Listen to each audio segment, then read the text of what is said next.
Hi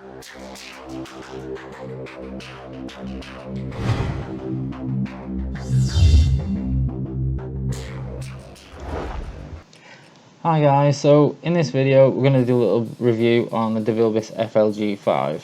If you've watched some of my other videos then you'll know that I'm a big fan of this gun and I think it's a brilliant gun for the money, and I have two of these.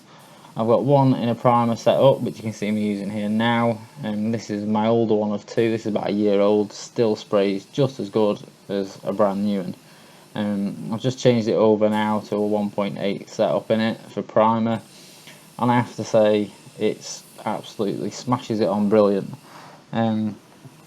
Spray gun wise, it's a gun that I don't think you can really fault.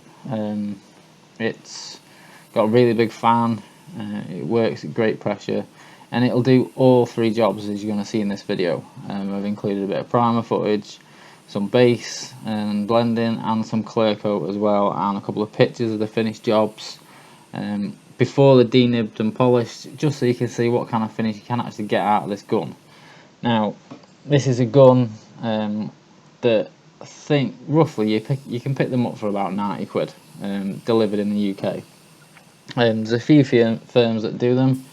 There's one firm that even sells them in pairs. They sell one for primer and in a 1.8, and they've got the other one that comes in the pair is in a 1.4, which is ideal for your base and your clear. And I have to say, I've got an Iwata W400. That was £220 I think, plus the VAT. These you can get for about £90 each, or if you buy them in a pair they're a bit cheaper.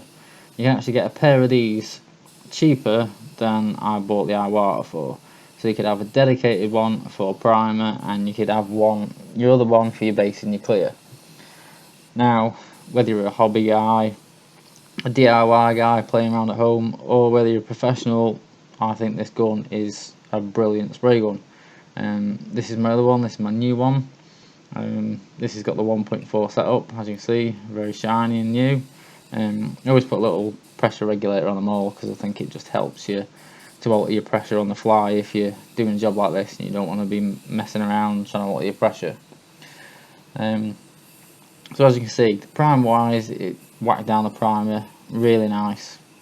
Base coat wise, it is just as good as any gun really that I've used. I can't really fault it for the money that this gun costs. I don't think you're really going to buy better for the money, to be fair. I bought one of these, I think my first one roughly about a year ago, and I've never put it down since I bought it. I think it's a brilliant little spray gun. It blends out nice, it puts base coat down nice, it puts clear down nice. If you get the bigger tip in it, it primes really well. Filler primer goes through this thing really easy, and you don't have to whack the pressure too high. With primer, I probably run this gun at about between 20 and 25.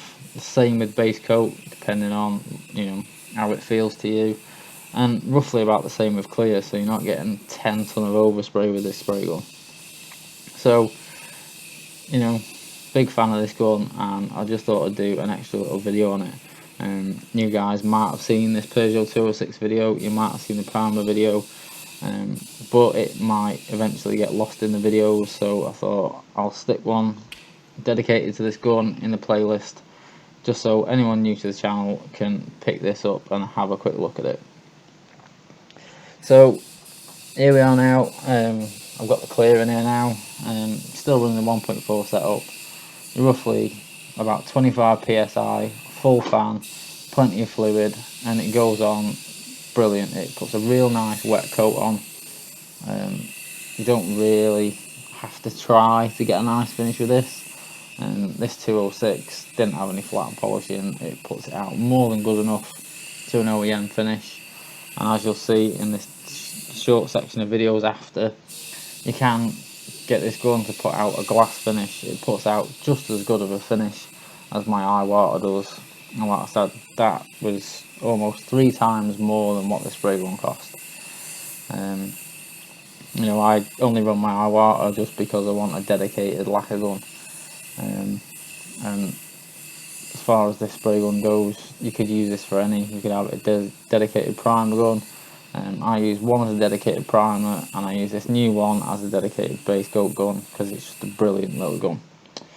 So that's a quick little review, guys. Hope you like that. I'm not going to make this one too long because you'll see this in a lot of my videos. If you like what you're seeing, don't forget, guys, subscribe, give the videos a like, and we'll see you again soon.